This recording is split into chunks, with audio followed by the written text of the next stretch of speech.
क्या है भारत में, एक टिप्पणी और आपकी दोनों हाथों की तालियां देखना चाहता हूं। भारत में यह है कि पिछले 70 सालों के इतिहास में जब भारत का प्रधानमंत्री अमेरिका जाता था तो अमेरिका का राष्ट्रपति आगे चलता था, भारत का प्रधानमंत्री पीछे चलता था। लेकिन समय बदला, वक्त बदला, किरदार बदला। आज जब भारत का प्रधानमंत्री अमेरिका जाता है तो भारत का प्रधानमंत्री आगे चलता है, अमेरिका का राष्ट्रपति। यह है भारत में। क्या है भारत में? आप कौन हो कहने वाले? क्या है भारत में? ये अभी आपके सामने इजराइल का युद्ध है, लेकिन इसके पहले आज तक रूस और यूक्रेन का युद्ध जारी है। एक सच्ची बात लग जाए तो उसके सम्मान में आपका हाथ खुलना चाहिए। रूस और यूक्रेन के इस 2 साल के युद्ध में जब शुरुआत हुई थी सर, तो यूक्रेन से केवल एक गाड़ी को जाने की अनुमति मिली थी, जिस गाड़ी पर मेरे भारत का तिरंगा लगा हुआ था, और कोई गाड़ी और कोई गाड़ी सर नहीं जा पाई। ये है भारत में सर, ये भारत की मेहनत, ये कमाई है। वो कहते हैं, एक नेता है, नाम नहीं लूंगा, कहता है कि पाकिस्तान अच्छा लगता है, इमरान अच्छा लगता है। नहीं साहब, ये मेरा ऐसा देश है जहां अब्दुल कलाम जी और अटल बिहारी जी दोनों ने मिलकर के देश को संभाला है। आप कैसे कर सकते हो? देश क्या तुम्हें अच्छा लगता है? मैं बताता हूं सर, 4 पंक्तियां सही कह दूं। मैं जानता हूं कि इस माटी का कर्ज ना मैं उतार सकता हूं ना आप उतार सकते, लेकिन सर 4 पंक्तियों में देश की महिमा की जा सकती है। चौथी पंक्ति में अगर सच्ची बात हो उसे जवाब दीजिएगा कि तुमको पाकिस्तान अच्छा लगता है, लेकिन हमें क्या। 4 पंक्तियां पढ़ता हूं सर। स्वागत। बड़ी सी बिल्डिंगों में नफरती सामान लगता है, बड़ी सी बिल्डिंगों में नफरती सामान लगता है, मगर मिट्टी का अपना प्यार का मकान लगता है। ना अच्छा चीन अमेरिका ना पाकिस्तान लगता है, सभी देशों से सुंदर अपना हिंदुस्तान लगता है।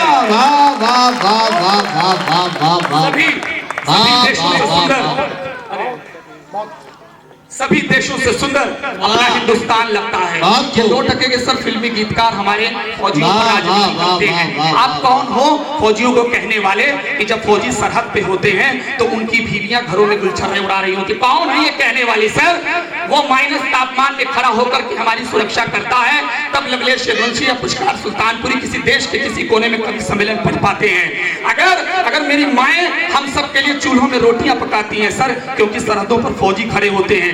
अगर मेरी भाभियों की मांग में सिंदूर जिंदा होता है, क्योंकि सरहदों पर फौजी खड़े होते हैं। अगर मेरी बहनों के हाथ में भाइयों के लिए कलाई होती है सर, क्योंकि सरहदों पर फौजी खड़े होते हैं। आप कहते हैं कि वो मजे करते, नहीं सर। ऐसे गद्दार नेताओं को 4 पंक्तियों में जवाब देना चाहता हूं। और मैं नहीं जानता कि इस बीच में किसी के घर से कोई घर में फौजी है या नहीं, लेकिन मेरा मानना है कि सरहद पे तैनात एक फौजी हम सबका भाई है। तब 4 पंक्तियां सर मेरे लिए नहीं, पंक्तियों के लिए नहीं, एक खड़े फौजी के लिए अपना हाथ खोलिएगा और उन गद्दार नेताओं को आपका तमाचा जाना चाहिए। ये पानी मुस्कुराहट का, ये पानी मुस्कुराहट का कभी खारा ना आएगा। ये पानी मुस्कुराहट का कभी खारा ना आएगा। विजय पथ पर चलेंगे हम, कभी हारा ना जाएगा। ये नेता अपने बेटों को अगर सैनिक बना लेंगे तो सरहद पे कोई फौजी कभी मारा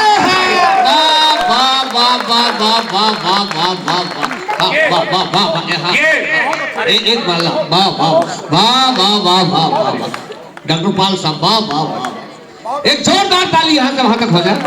गजब, क्या सोच है। ये नेता अपने बेटों को अगर सैनिक बना लेंगे तो सरहद पे कोई फौजी कभी मारा ना जाएगा, तो सरहद पे कोई फौजी कभी मारा ना जाएगा। मोहब्बत में जहर की बूंद का किरदार ना होता सर, तिरंगे में लिपट करके। सर आपका ध्यान चाहता, 2 मिनट मेरे साथ जुड़े रहिए। अगर अच्छा नहीं लगेगा तो मैं खुद बैठ जाऊंगा। तिरंगे में लिपट करके लाशें आती हैं सर, पहचानना मुश्किल हो जाता है कि कौन सा टुकड़ा वकील अहमद के घर का होगा, कौन सा टुकड़ा अटल के घर का होगा, कोई नहीं पहचान सकता सर। वो टुकड़े एक समान होते हैं। तब भी लोगों ने राजनीति की, लेकिन सर 4 पंक्तियों में कड़वा सच कहना चाहता हूं। इस देश का सच अगर सामने हो तो आपका प्यार मेरे लिए नहीं, पंक्तियों के लिए नहीं, एक शहीद की मां के आंसुओं तक आपका प्यार जाए। मोहब्बत में जहर की बूंद का किरदार ना होता, मोहब्बत में जहर की बूंद का किरदार ना होता। अगर कोई विभीषण सा यहाँ मक्कार ना होता, वो पुलवामा में मेरे फौजियों की जान ना जाती। अगर भारत के अपनों में कोई गद्दार ना होता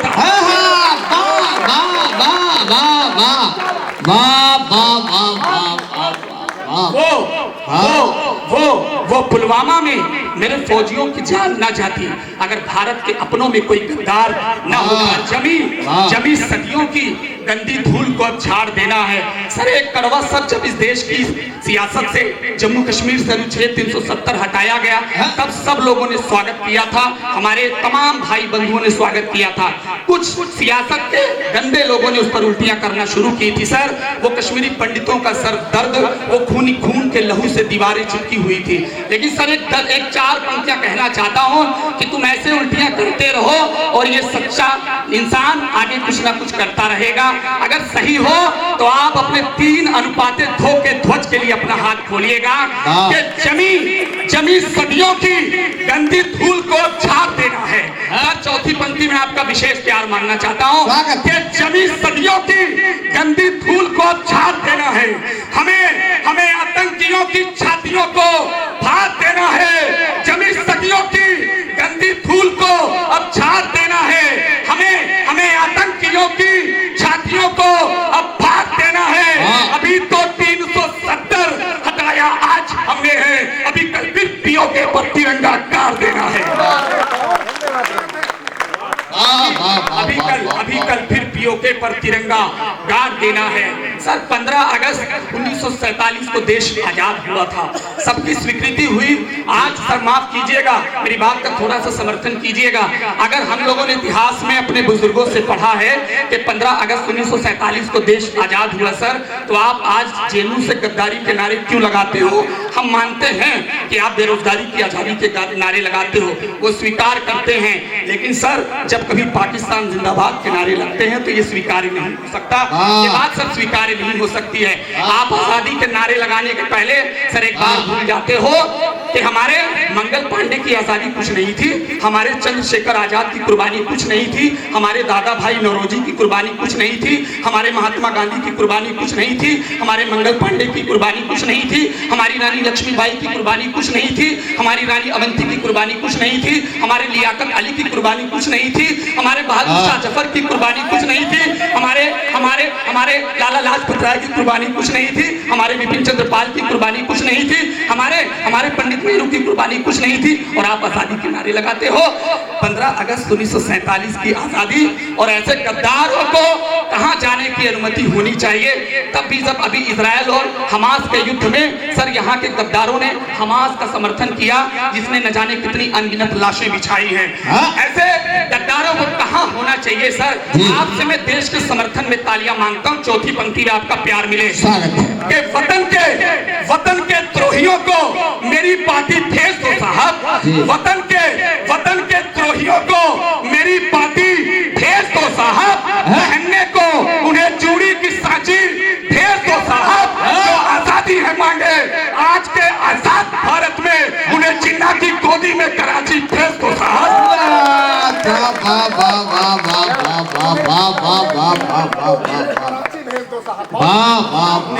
उन्हें जिन्ना की गोदी में कराची भेज दो साहब। सर मेरे सामने आदरणीय वकील अहमद जी हैं, डॉक्टर निसार जी हैं। क्या सर बीच में बैठे हैं? सर एक बार इशारा कर दीजिए अगर बैठे हो। 2 बार गलती किए हो। निसार जी पत्रकार है, डॉक्टर जहीर साहब है। चलो ये पंच लगा दिए उसमें ना। सर मैंने इसलिए नाम लिया, कोई बात नहीं है तो अपने भाई ही नाम की गलती हो जाए, लेकिन इंसानियत सर बनी रहनी चाहिए। तो सर मुझसे आते ही पुष्कर भैया ने कहा कि लवलेश हमारे सामने कौमी एकता के लोग हैं, तुम क्या देना चाहोगे? सर मेरे पास गरीब आदमी क्या है देने को सर, लेकिन 4 पंक्तियों को उपहार देना चाहूंगा और एक लोग को कसम देता हूं सर, 4 पंक्तियों को उपहार डॉक्टर साहब को दे रहा हूं और आपकी तरफ से, पूरे मंच की तरफ से, विद्यालय की तरफ से, कि जुमे की तेरी टोपी वही दी फल में लाऊंगा। जुमे की, सर सुनिएगा, जुमे की एक तेरी टोपी वही दी फल में लाऊंगा, मेरे यारा पठानी प्यार का बादल में लाऊंगा। कि जुमे की तेरी टोपी वही दी फल में लाऊंगा, मेरे यारा पठानी प्यार का बादल में लाऊंगा, कि जिससे नफरतों की मैल खुद ही साफ हो जाए, कि तेरे वजू के लोटे में वो गंगा जल में लाऊंगा। कि तेरे वजू के लोटे में वो गंगा जल में लाऊंगा। सर हम तो आज चांद तक चले गए हैं। सर आप क्या मिसाल रखते हो भारतीयों की? आज भारतीय विश्व गुरु बनने की ओर है। हमने तो G20 का सम्मेलन करके दिल्ली में कन्वेंशन सेंटर इतना बड़ा बना दिया कि ऑस्ट्रेलिया से बड़ा कभी कोई नहीं था, लेकिन जब भारत का कन्वेंशन सेंटर बना तो ये भरत मंडप ने दुनिया में एक मिसाल कायम कर दी। सर 7,000 से ज्यादा लोग इसमें बैठ सकते हैं। आप भारत की मिसाल क्या देते हो? हम तो सूर्य तक चले गए हैं, लेकिन तब भी लोगों ने बातें की। मैंने 4 पंक्तियों में बताया। इस बार आपकी सर्वश्रेष्ठ तालियां मांगता हूं, जहन में रखें वो पाकिस्तान का झंडा और मेरी ये 4 पंक्तियां के परिश्रम की चौथी पंक्ति इसरो के वैज्ञानिकों के लिए अपनी तालियां उनके लिए बजाइएगा। हमारे असली हीरो सर वही हैं। ये तेल बेचने वाले नायक हमारे हीरो नहीं हो सकते हैं सर।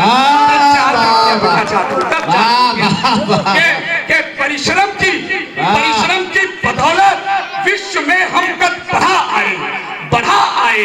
परिश्रम की बदौलत विश्व में हम कद बढ़ा आए। सफलता कामयाबी का नया मोती जड़ा आए। वो पाकिस्तान के झंडे में चंदा चित्र ही केवल, मगर भारत के हीरो चांद पर झंडा गड़ा आए।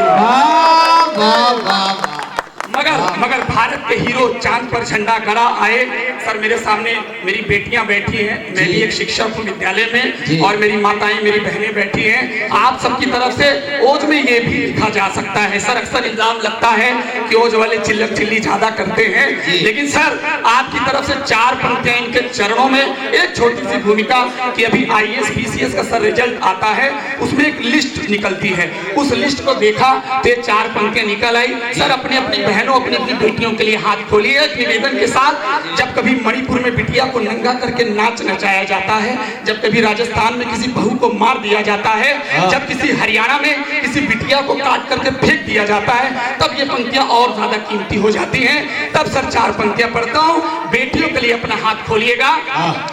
न करना कत्ल बेटी का, न करना कत्ल बेटी का, ये दुख को साफ करती है। न करना कत्ल बेटी का, ये दुख को साफ करती हैं। चलाती हैं ये एरोप्लेन, कभी ये जॉब करती हैं। कोई भी क्षेत्र हो या हो कोई भी खेल दुनिया में, अभी अब लड़कियां लड़कों से आगे टॉप करती अभी अब लड़कियां लड़कों से आगे टॉप करती हैं। सर ये तो वो है कि यही दुखों को हरती है, यही तो मर्म लेती है।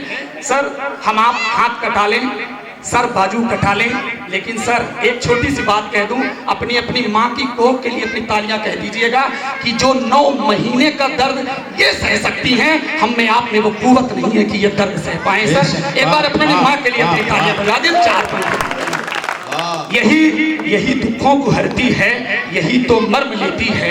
यही दुखों को हरती है, यही तो मर्म लेती है। यही लज्जा, यही इज्जत, यही तो शर्म लेती है। बड़े ही शौक से पापा मेरे अक्सर कहा करते, किसी का भाग्य अच्छा हो तो बेटी जन्म लेती है।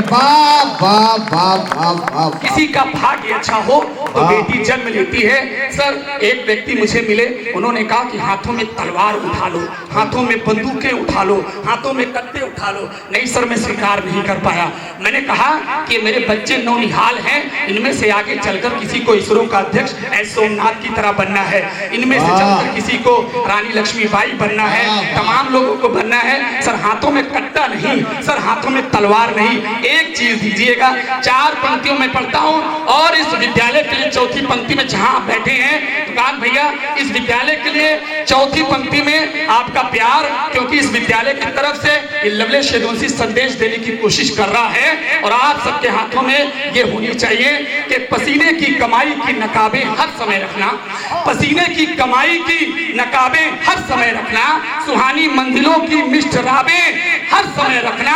तुम्हारे पैर में जूते भले ना हो कभी, लेकिन अपने बच्चों के हाथों में किताबें हर समय रखना। समय की अपनी सीमा है। एक छोटी सी कविता पढ़ के अपना स्थान ले रहा हूं। सर इस कविता की केवल इतनी भूमिका है कि एक शहीद की लाश आती है, एक शहीद की चिता होती है, एक शहीद का शव उसके घर आता है, बीत जाते हैं दिन, दीवार पर, सर मेरे साथ 2 मिनट मुझे दे दीजिए बस, दीवार पर उस शहीद का चित्र लगा हुआ है, उसकी पत्नी प्रेम में, करुणा में और गुस्से में एक बात कहती है, वही कविता की भूमिका कई बात कहती है। सर सुनिए, स्वागत। चूड़ी, तालियां नहीं मांग रहा हूं सर, बस आपका साथ मिल जाए। चूड़ी टूटी कंगन टूटा, दिल का आंगन रूठा रूठा, चूड़ी टूटी कंगन टूटा, दिल का आंगन रूठा रूठा, सजन तुम्हारे जाने से यूं जग में कुछ ना रहा अनूठा, चूड़ी टूटी कंगन टूटा, दिल का आंगन रूठा रूठा। देखिए क्या कहती है अपने पति के लिए, स्वर्गीय पति के लिए, शहीद के लिए, कि तुम थे पर्वत जैसे ऊंचे, नदियों सी तेरी रवानी थी, तुम थे पर्वत जैसे ऊंचे, नदियों सी तेरी रवानी थी, अपनी तो बस सबसे सुंदर पावन प्रेम कहानी थी, तुम तो पर्वत थे जैसे ऊंचे, नदियों सी तेरी रवानी थी, अपनी तो बस सबसे सुंदर पावन प्रेम कहानी थी। क्या कहूँ मैं आतंकवाद के ऐसे ऐसे कहर हुए, मगर मुझे है गर्व तुम्हीं पर, देश की खातिर अमर हुए, मगर मुझे है गर्व तुम्हीं पर, देश की खातिर अमर हुए। भरा पड़ा परिवार है लेकिन, भरा पड़ा परिवार है लेकिन, तेरे बिन सब फीका फीका, चूड़ी टूटी कंगन टूटा, दिल का आंगन रूठा रूठा। सर एक तालियां हो जाए। चूड़ी टूटी कंगन टूटा, दिल का आंगन रूठा रूठा।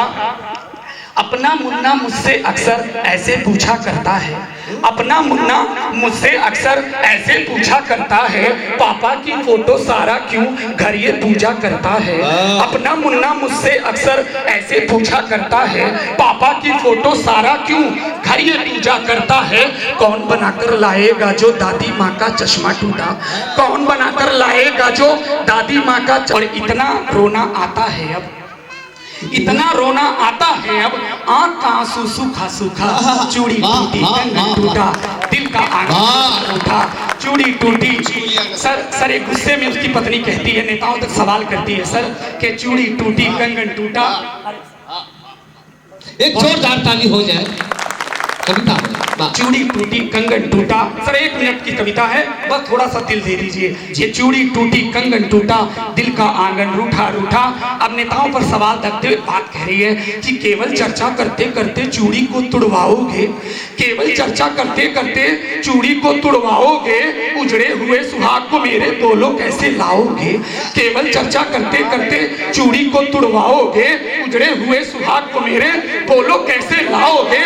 मैं चाहती हूँ मेरे जैसी विधवा कोई नहीं बने, मैं चाहती हूँ मेरे जैसी विधवा कोई नहीं बने। कभी किसी दुखिया के ऊपर गम की चादर नहीं तने, कभी किसी दुखिया के ऊपर गम की चादर नहीं तने। लेकिन लेकिन लेकिन दुख इस बात का मुझको, देश को तुमने लूटा लूटा, चूड़ी टूटी कंगन टूटा, दिल का आंगन रूठा रूठा। अंतिम मंजर, अंतिम मंजर की अपनी बात को विराम दे रहा हूँ। एक गुस्से में एक बात कहती है कि चूड़ी टूटी कंगन टूटा, दिल का आंगन रूठा रूठा। गोली पिस्टल राफेलो संग, गोली पिस्टल राफेलो संग, तोप टैंक तैयार करो, दुश्मन के सीने पर चढ़कर गोली की बौछार करो। खून के बदले खून चाहिए, अब थोड़ा गुद्दार करो, गद्दारों पर दया न करिए, इन पर जमकर वार करो, इन पर जमकर वार करो।